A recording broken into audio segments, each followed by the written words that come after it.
what's up everyone? Craig here with Weeping Willow Guitar Lessons, and in this video we're going to take a look at Bob Weir's part on Cassidy. Cassidy was written by Bob Weir and John Perry Barlow and was first recorded on Weir's 1972 solo album Ace. However, it wasn't until 1974 that it debuted in the Dead's repertoire when it was first played on March 23, 1974 at the Cow Palace. From 1976 on, it remained in steady rotation, being played a total of 334 times. The song's final performance was on July 6, 1995 at Riverport Amphitheater in Maryland Heights, Missouri, the band's third-to-last concert. It was almost always a first-set tune. Weir has continued to perform the song a lot post-Grateful Dead. Cassidy pays homage to both Neal Cassady, progenitor to the beat movement, as well as the birth of Cassady Law, the daughter of Eileen Law, the band's beloved office manager, early archivist, and caretaker of the Deadheads. The greatest change to Cassidy over the years is the jam at the end. Early on, it was relatively short and was entirely in the key of E Mixolydian. Right around Brent's addition to the band, the jam started to modulate, beginning in E Mixolydian and then modulating to E Lydian. Beginning with the acoustic shows at the Warfield and Radio City Music Hall at the end of 1980, the jam switched to being entirely in E Lydian. From this point on, the jam section gradually evolved, and then around the mid-80s, the Cassidy jam became a fully formed jam that the band really dug into. Alright, so without further ado, grab your guitar and let's dig in. Alright, so the intro of Cassidy is 8 measures long, and it can be divided into 2 sections. The first section is 4 measures and features Weir playing a mostly single note line. The second 4 measures features more of a double stop plus single note line. So the first 4 measures sounds like this. 1, 2, 3, 4.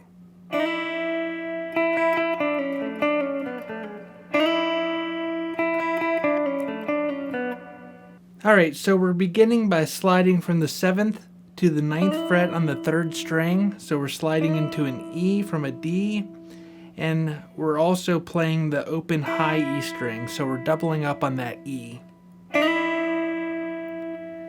And it starts on beat 2. So we have 1, 2, 1, 2, 3, 4, 1. Or we're going to repeat that E note 3 times, but we're alternating between the 9th fret on the 3rd string and the open high E string. So we have...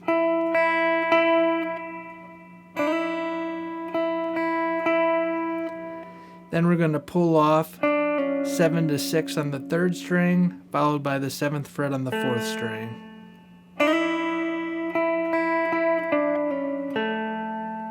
Alright, and then we pull off 7 to 6 on the 3rd string, followed by the 9th fret on the 4th string, then 7 pull off 6 on the 4th string.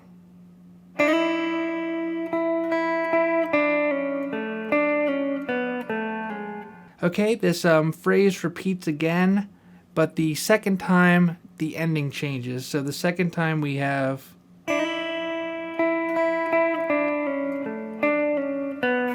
we end on that 9th fret on the 4th string. So here's the first 4 bars. 1, 2, 3, 4, 1.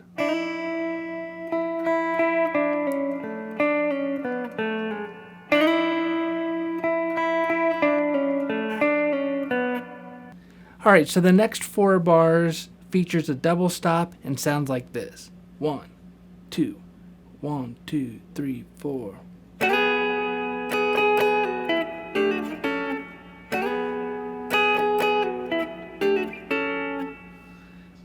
Alright, so we're sliding into the 9th frets of the 4th and 2nd strings from the 7th fret to those same strings. And note that the 3rd string does not sound because I'm muting it with the flesh under my middle finger on my fretting hand. Alright, so we slide into that, play it 2 more times, and then I go ahead and I put my index finger on the 7th fret of the 2nd string because we're going to play both notes, and then we're going to pull off from the 9th fret to the 7th fret of the 2nd string.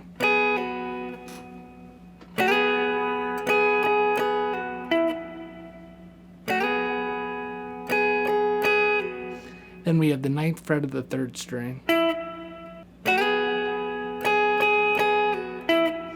Alright, and note just like the first phrase, this starts on beat 2.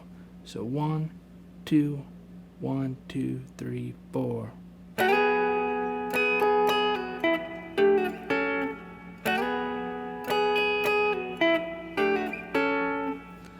Alright, then we go to this D chord. So D triad, we have the 7th frets of the 4th, 3rd, and 2nd strings. But we're going to start with our index finger on the 8th fret of the 2nd string and pull off. And I actually like to do this hybrid picking, so I use my pick and fingers.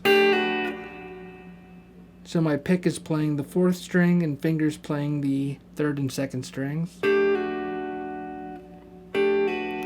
Then we play an A triad, so 11th fret on the 4th, 9th fret on the 3rd, 10th fret on the 2nd.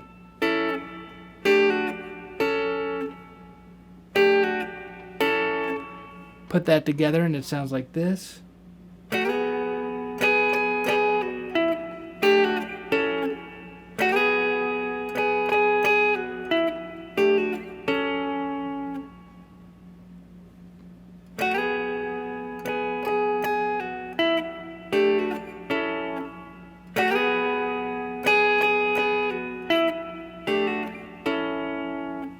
Alright, now the entire intro. I'm going to play it once a little quicker and then once slower.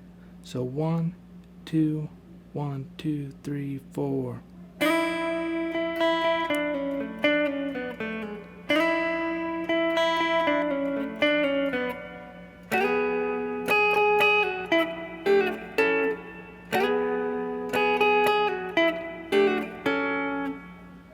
Alright, now a little slower. 1, 2, 3, 4, 1.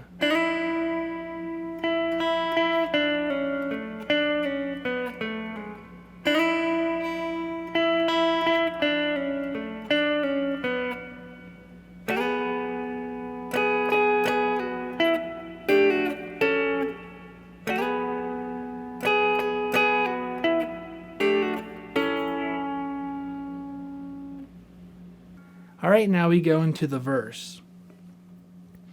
So, as Bob's style changed over the years, his voicings would also change. Earlier on, featured this Bob Weir voicing of the E chord. So we have the 7th fret on the 5th, 6th on the 4th, and then 9th on the 3rd. Then you could let those open strings ring if you like. And then he picked this voicing back up, later on, like in 2012. If you see him on YouTube, on TRI Studios, you'll see him using this voicing a lot. But then, in like the late 80s, early 90s, featured this power chord. So he played this E5, so it's just root and 5th. But it's very big sounding because he's got the open strings as well. So we have 7th fret on the 5th string, 9th fret on the 4th and 3rd strings, and then open 2nd and 1st strings. But note, you don't have to play all the strings. So for the demo, I just improvised, and I change it up each time too. But for the sake of learning it, I'm just going to hammer down a strumming pattern if this is new to you. But once you get it under your fingers, play along with many different recordings and just come up with a strumming pattern that you like, and you should end up coming up with variations each time as well. But we start with so the most basic of changes. We're going to talk about Bob Weir's voicings and the colors he adds in just a moment, but just the bare bones chord progression goes 2 bars E, then we have 2 bars of A, then 2 bars of E, 2 bars of A. Then we have 2 bars of E minor, followed by 2 bars of A minor, and that's repeated, 2 bars of E minor, 2 bars of A minor. Then we have 2 bars of F sharp minor, followed by 2 bars of A, then that's repeated, so another 2 bars of F sharp minor, 2 bars of A, and then we just have 4 bars of E. Alright, so what Bob actually plays is, so we're going to take a look at this power chord voicing, and then he'll quickly play a D chord, and then we go to an A, add 9. And this is the voicing we're going to play. We have the 7th frets of the 5th and 4th strings, 6th fret of the 3rd string, then the open B and E strings. So that gives us our 5th, our root, our 3rd, our 9th, and then another 5th. And so you can see it as an E chord. I mean, this is the same shape, so we're using that shape. And also note that you could play it like this if you were playing a bar chord, but we're going to need to use this pinky to grab some frets on the, or to grab some notes on the 9th frets. So we need to play it just as you would play an E chord down here in open position. So then, as I mentioned, Weir uses his pinky to pull off the 9th frets of the 5th and 4th strings to add additional color. So we have something like this.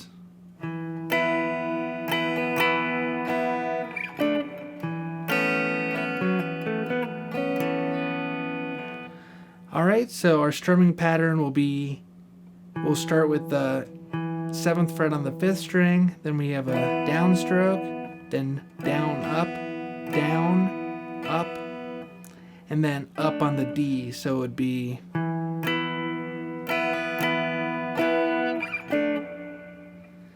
then we're going to play our A add 9. We can just start by playing the 7th fret on the 5th string again, and then we play the chord, so we have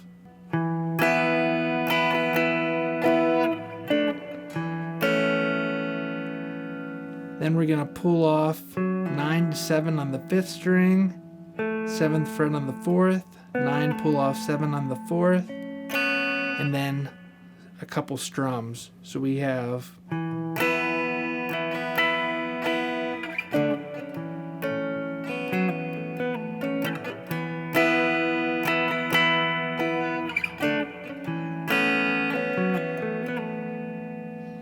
alright, a little slower.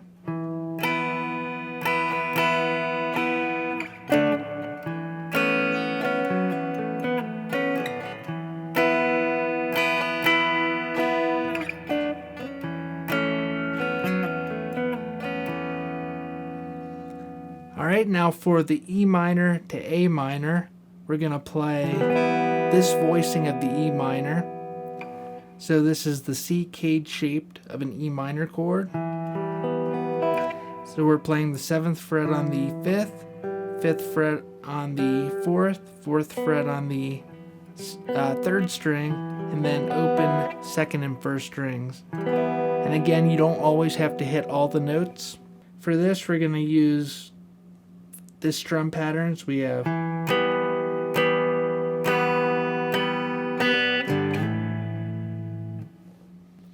alright, and then for the A minor, so we're gonna play a G power chord, slide up to an A power chord. So we have 3rd fret on the 6th string, 5th frets on the 5th and 4th strings, slide that up so we have the 5th and 7th frets. So we're playing this power chord for our A minor, but then we're going to add some color, so it becomes an A minor add 9. So if we play a double stop here, 5th frets of the 3rd and 2nd strings, but we have our index finger on the 4th fret of the 3rd string, we're going to play both notes, pull off, and then play both notes again. So it sounds like this.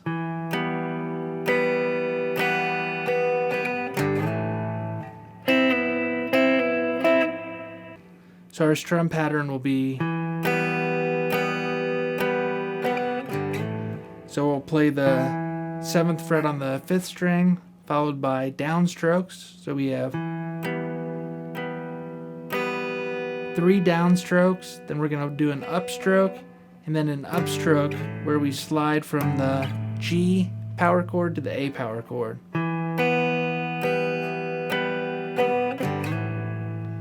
Then we have our double stops. play that again.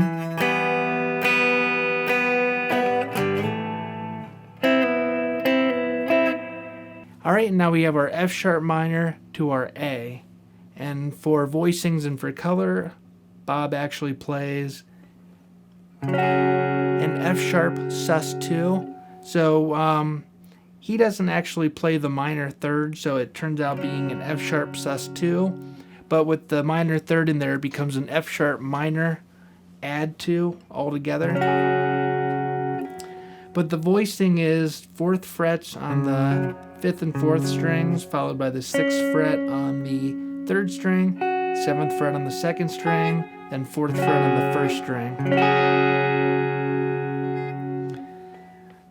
So this is mostly what Bob started playing in the early mid 80s on, and sometimes he would play another voicing. We'll talk about that when we get to the solo section. So we have this voicing, and then we're going back to our A add 9 with some embellishments, but this time the embellishments happened at the beginning. So for the verse we had and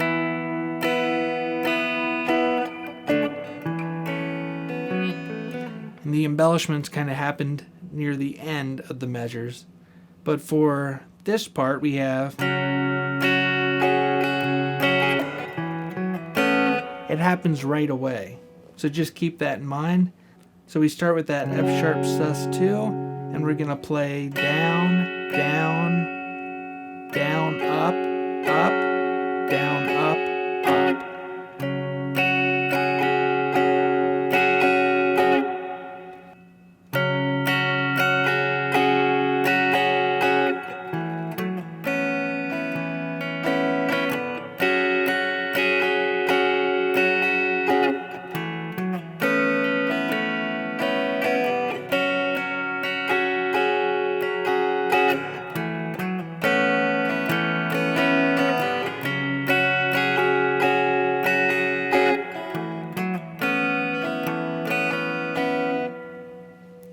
Alright, so like the other two sections, we're just doing this twice. So the F sharp sus2 to the A add 9, then that repeats.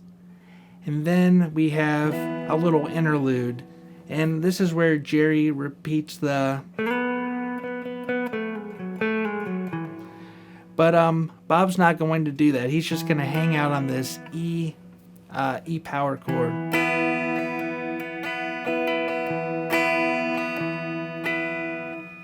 Alright, so if I play everything I have so far, it will sound like this. 1, 2, 1, 2, 3, 4.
Alright, so we repeat everything we have so far, but when we get to just laying on this E power chord, instead of playing it for 4 bars, we just play it for 2 bars. And then we go into our next section, which sounds like this.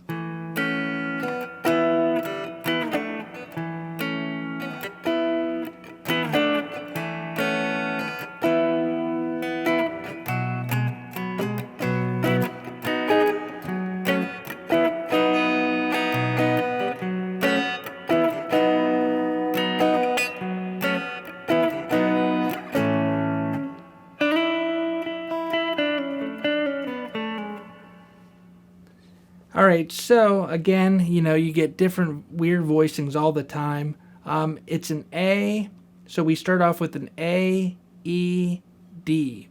And sometimes he plays the A like this. Sometimes he'll play just a A power chord. And other times he'll play this A add 9, which I quite like the sound of, so I'm going to go with that. Then we go to this E power chord. Again, we don't have to play the open strings, but we can. Then a quick D power chord.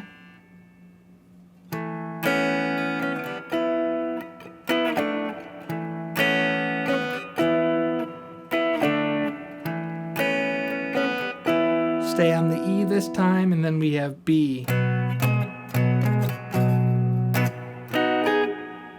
So he changes that up all the time, but if you think of this little blues pattern, he'll do that sometimes. So we have 7th fret on the 6th, 9th fret on the 5th, and then we'll play 11th fret on the 5th.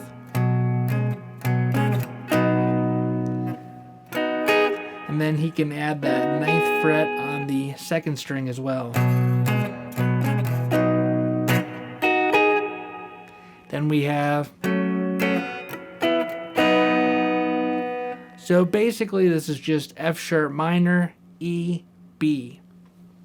Alright, so this F sharp minor is played just like this E minor, but up 2 frets. And if we include the open strings, we get an F sharp minor 11. So we have the root, flat 3rd, 5th, the 11th, and then the flat 7th. But you can also just play these 3 strings and just go for a straight F sharp minor.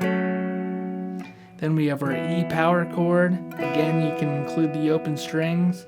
Then we go to a B, and again, you can include the open B and E string, which would get you a B at 11.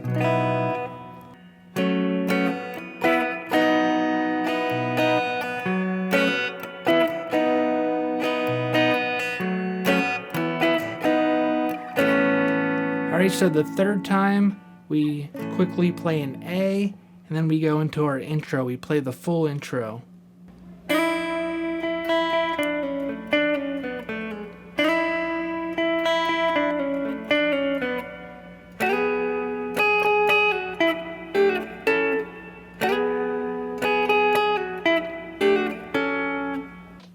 Alright, so the solo section features some really cool interplay between Bob and Jerry.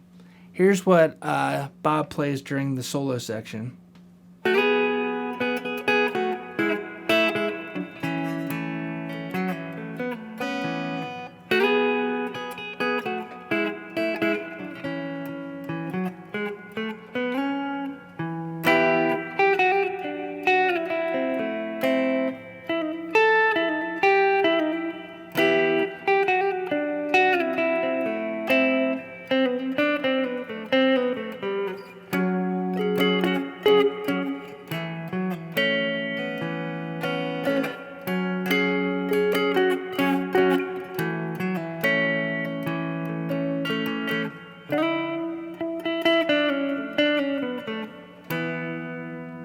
Alright, so we're playing those double stops, the 9th frets of the 4th and 2nd string, like we did in the intro. Here I employed hybrid picking, which Bob does as well. So we slide into it from the 7th frets. So these are 6th intervals. Then we go down to the 7th frets of those 2 strings. Then we have the 6th fret on the 4th, 5th fret on the 2nd.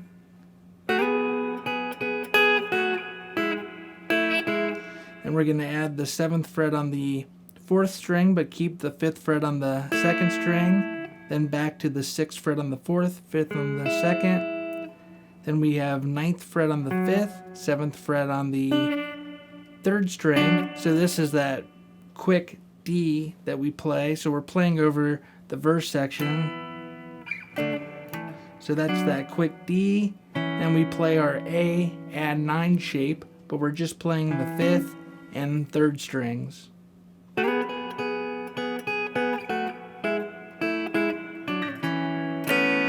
Play the chord and then the embellishments.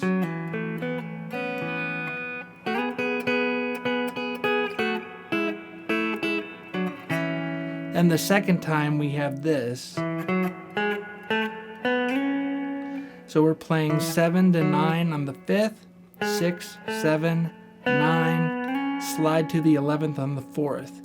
And that mirrors what Jerry plays. He plays a very similar figure. Then we have our E minor to A minor.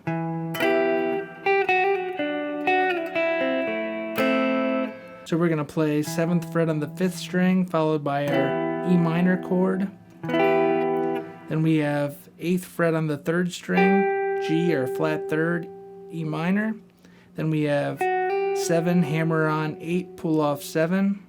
7th fret on the 3rd string. Then we're going to play 7, slide down to 5 on the 2nd string.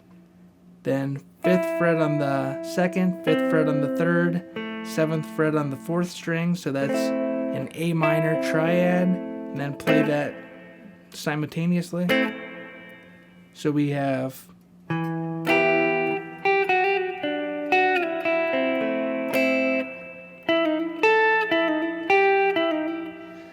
this cool figure here. So it's a triplet. We have 9, pull off 8, hammer on 9 on the 3rd string, then 10th fret on the 2nd string.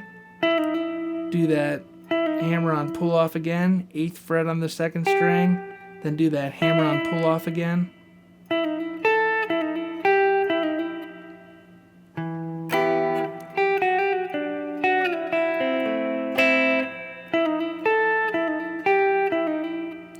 Then we repeat that. But this time we're going to do this triplet down here. 5, pull off 4, hammer on 5. Then on the 3rd string, 7, 5, pull off 4, 7 on the 4th string, then 5, pull off 4 on the 3rd, 7, 5, pull off 4 on the 4th string.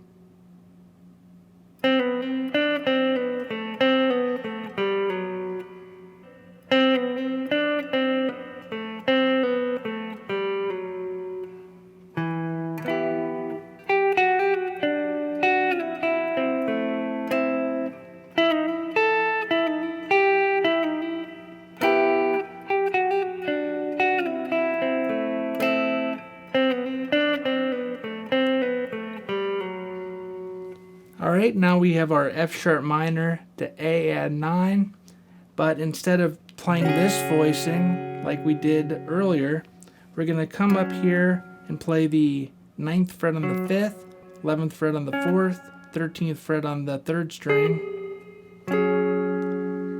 And then we can take that pinky off and just play an F sharp 5, F sharp power chord, so the 11th fret on the 3rd string. And that gives us some movement. You know, and as I mentioned earlier, you know, Bob would sometimes use this voicing early on. I just think this is a fuller, more beautiful sounding voicing.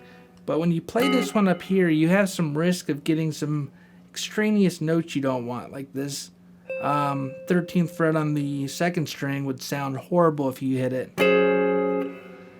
So we come up here, just add some color if you want, some movement between that 13th and 11th fret. Then we have our A add 9 with the embellishments.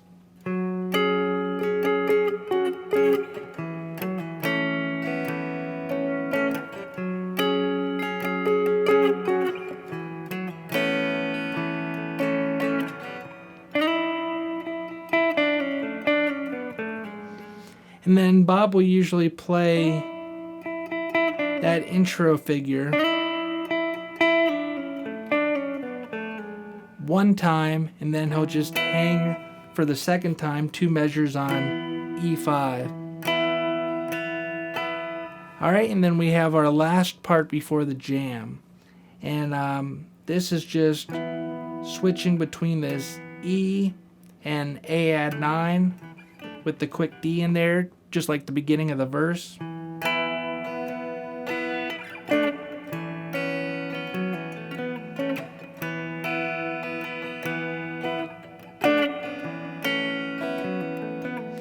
I also added this one in here as well, because as I mentioned, if you were to look up Bob on the acoustic in TRI Studios back in 2012, you'll see him playing this voicing, which I think sounds cool.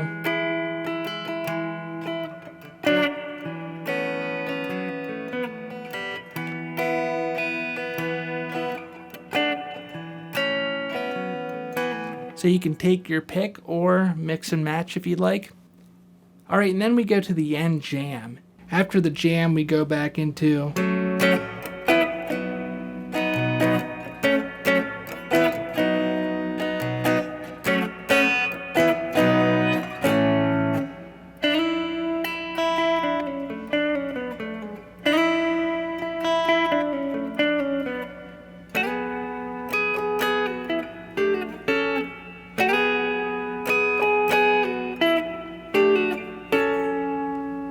Alright, so the song ends by playing the entire intro, and then at the very end we just slow down, so.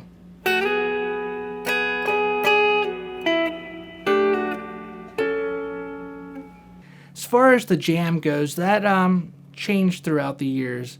At the beginning, you know, late 70s, before Brent joined the band, it was all Mixolydian. So Jerry would just improvise an E Mixolydian, then when they were done, they would launch into the... Then started Mixolydian, then Jerry would change to E Lydian for just a brief little bit, and then they would finish the jam. Then once they got to the acoustic shows, Radio City Music Hall and the Warfield, and started playing Cassidy acoustically, that's when they launched right into Lydian. So right when the jam started, it would be E Lydian, and then that was it. And then as the jam progressed, you know, it would start as E Lydian, and then it would maintain that way for the almost the entire jam, and then the last 8 bars they would launch into G sharp minor, and then they would go into the... So it would just give a little bit of a push into the last part. For the E Lydian part, once we get to like the mid to late 80s, you'll hear Bob playing.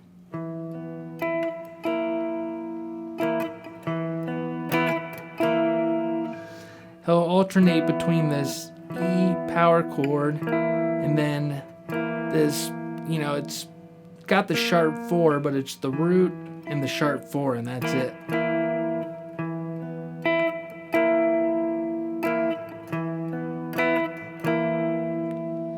Then you can bring it up here.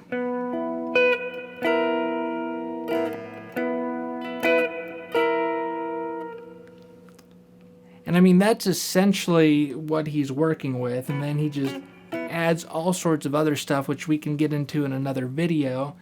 The jam is E Lydian, then we have this 8-bar G sharp minor, which I have in my backing track for you, and then we go into the...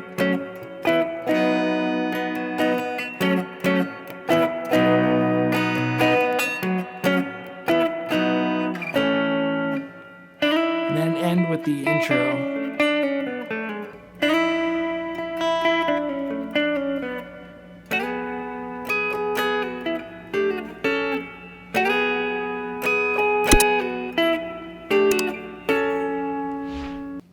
Alright, and that's Bob Weir's part on Cassidy. I hope you enjoyed it, and I will see you next time.